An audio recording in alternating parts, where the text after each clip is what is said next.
compartilhando a palavra de Deus.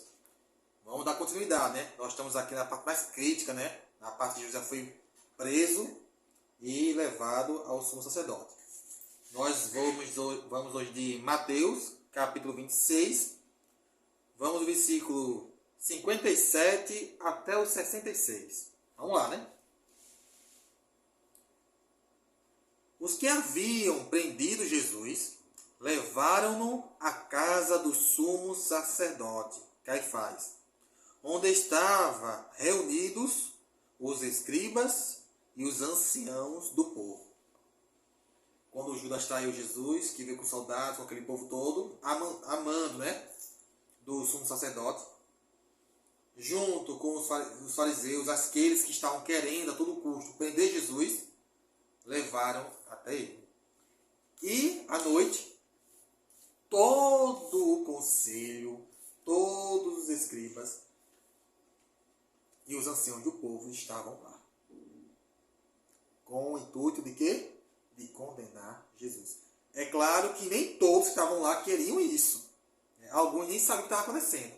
Mas um grupo pequeno que estava querendo realmente prender Jesus, matar Jesus, bolaram tudo para que Jesus fosse morto. E fizeram justamente aquela noite. Porque sabia que Jesus era muito popular. E todos, né, o amavam. Eles não queriam a confusão. Eles já sair com a decisão pronta. Quando fosse falar para o povo o que aconteceu. Versículo 58. Pedro seguia-o de longe até o pátio do sumo sacerdote. Entrou e sentou-se junto aos criados para ver como terminaria aquilo.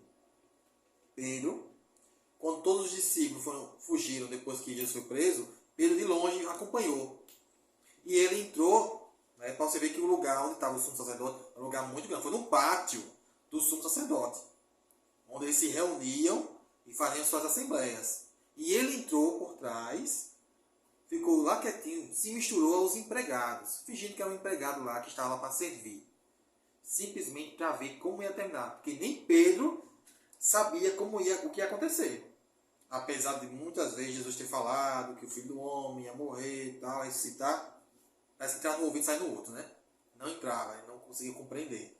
E eles queriam ver o que ia acontecer. Realmente ia haver uma revolução, se Jesus ia sair absolvido. O que ia acontecer? Ele não tinha noção. Estava lá para acompanhar tudo o que aconteceu.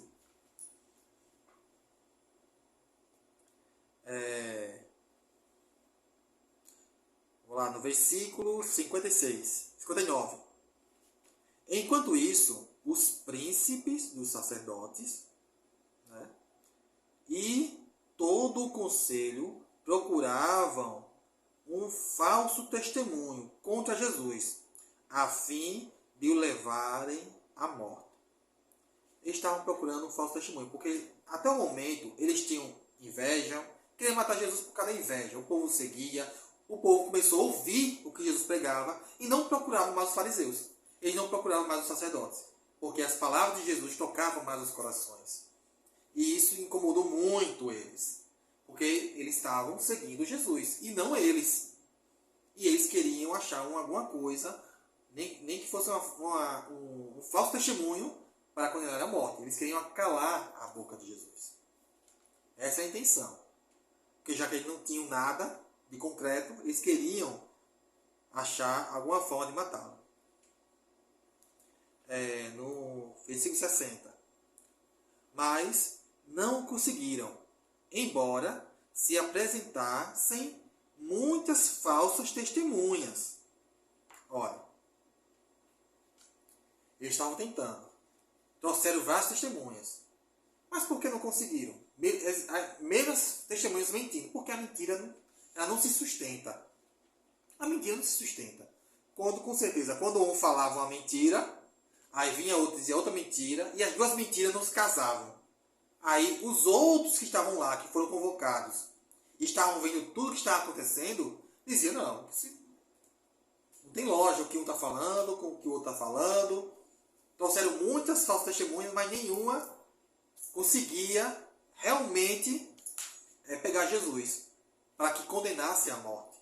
e os outros escribas e fariseus que estavam lá sem saber, né, a real intenção dos outros que armaram tudo isso, não conseguiam condenar Jesus.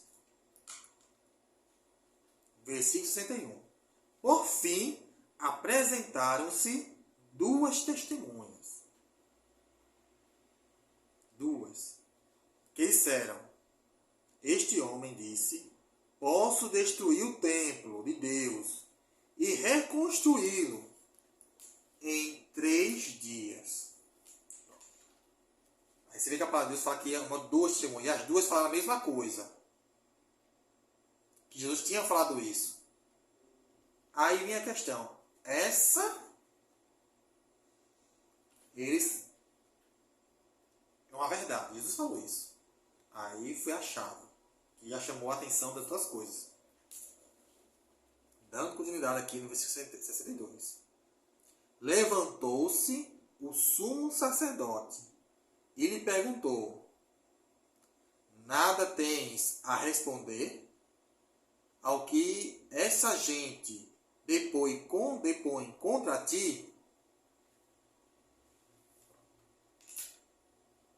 Jesus, quando falava disso, que ia destruir o templo, Jesus falou, realmente, quando estava lá no templo, que ia destruir o templo, ia solar pedra sobre pedra, em 3 dias, né? Ia reguê-lo. Jesus estava falando, né, do corpo dele, que ele ia morrer, que ele ia ressuscitar.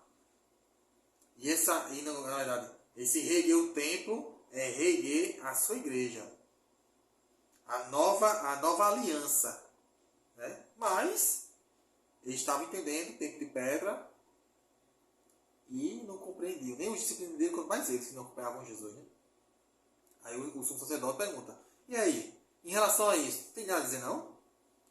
O que eu estou falando tudo contra ti? Jesus... cadê? Versículo 63. Jesus, no entanto, permanecia calado. Aí, vamos lá. O Senhor perguntou: isso é verdade? Jesus não falou nada. Nada. Porque até antes, quando ele foi preso, não sei se vocês lembram, né? No último vídeo, quando prenderam, Jesus falou: eu estava no templo, tudo que eu falei para vocês estava lá, né? Vocês não me pegaram nem nada, porque o momento é agora, o momento das trevas.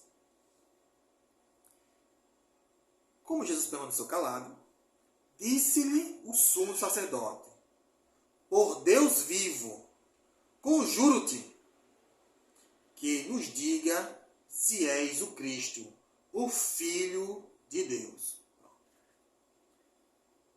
Olha a pergunta do sumo sacerdote. E olhe que ele falou de um jeito que Jesus tinha que responder. Porque o sumo sacerdote entendeu que aquilo ali, que Jesus estava querendo dizer que ele era o Filho de Deus. Esse negócio de destruir o templo e reconstruir, esse é o poder, o poder de Deus que pode fazer isso. Só Deus tem esse poder. Então tu és o Messias, o Cristo, o Filho de Deus. E ele, quando ele fala para Jesus, quando ele pergunta, ele fala: eu conjuro em nome do Deus vivo. Aí, nesse momento,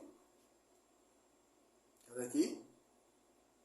Que ele fala isso para Jesus. Jesus responde. Aí, viu que Jesus permaneceu? Olha, eles começaram a falar um monte de coisa. Falso testemunho, Jesus calado, tem tudo. Um cordeiro, calado, falou nada. Nada. Mas quando o sumo sacerdote pede para ele responder em nome do Deus vivo, aí Jesus não consegue ficar calado. Aí ele responde. E o que ele vai responder? Sim. Além disso, eu vos declaro que vereis doravante o Filho do Homem sentar-se à direita do Todo-Poderoso e voltar sobre as nuvens do céu. Aí Jesus confirmou: eu sou o Cristo, o Messias, o Filho do Deus vivo. E ainda mais deu um recado: e vocês vereis eu sentado à direita de Deus Pai, voltando no céu sobre as nuvens.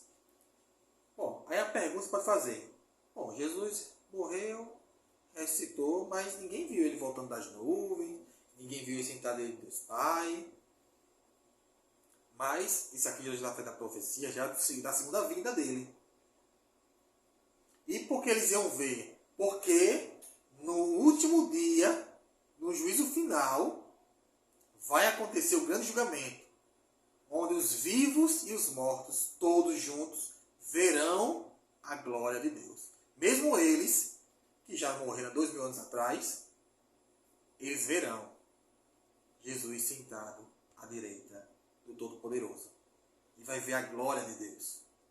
Por isso não fique em dúvida. Eles não viram naquela... Porque não era, Jesus não está falando que ele ia voltar logo agora, não. É porque ele vai voltar. Vai vir a segunda vinda de Jesus. E vai vir com toda a glória, todo o poder. Mas aqui, continuando, no 65, versículo 65. A essas palavras, o sumo sacerdote rasgou suas vestes. E exclamando: que necessidade temos ainda de testemunhas? Acabaste de ouvir a blasfêmia. Qual é o vosso parecer? Eles responderam: merece a morte. Foi a carta final. Para eles, Jesus não era o Filho de Deus. O Deus vivo mais. Primeiro que eles nem compreendiam, ninguém, nem os profetas entendiam. Eles sabiam pela profecia que viria o ungido, o Cristo, o Messias, que ia libertar o povo. Mas em nenhum momento eles sabiam, entendiam que o próprio Deus ia encarnar. Isso eles não sabiam. Para mim, falar isso foi a maior blasfêmia de todas. Que nada está escrito sobre isso, ao entender deles. Ninguém compreendia que o próprio Deus ia se encarnar para que esse Messias salvasse o povo. Que esse Messias seria o próprio Deus. Para eles seria como o rei Davi. O filho de Davi é um homem justo que vai vir da casa de Davi, mas nunca eles associaram que esse homem seria Deus encarnado. Por isso foi a maior blasfêmia para eles isso aqui. Eles não compreenderam em momento nenhum. Inclusive, os discípulos tiveram muitas dificuldades de entender isso. Eles só vêm a entender depois da ressurreição de Cristo. Quando veio o Espírito Santo. Para a gente ver essa questão aí, viu? E aí os outros presentes não tinham mais o que fazer. Todos concordaram que a pena para isso era a morte. E aí, gente, vamos continuar nossa partilha para a palavra de Deus nos próximos vídeos, né? Até a gente finalizar e ver como se encerra o capítulo de Mateus. Até a próxima.